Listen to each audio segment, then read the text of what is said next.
Terima kasih Anda masih bersama kami dalam Sapa Indonesia Pagi. Saudara, warga desa Sodong, Pandeglang, Banten digegerkan dengan penemuan jenazah di dalam sebuah mobil yang terparkir di pinggir jalan.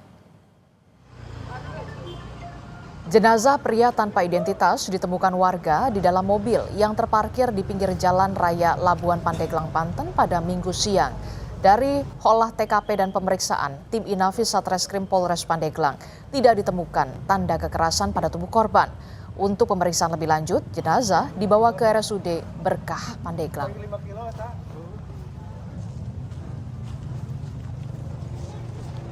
Nah, kalau untuk penyebab kematiannya sendiri, kita belum bisa menyimpulkan hasil apa. Rencananya jenazah akan dibawa ke Rumah Sakit Berkah. Berarti belum bisa menyimpulkan terkait penyebab kematiannya ya? Kita belum bisa memastikan penyebab kematiannya.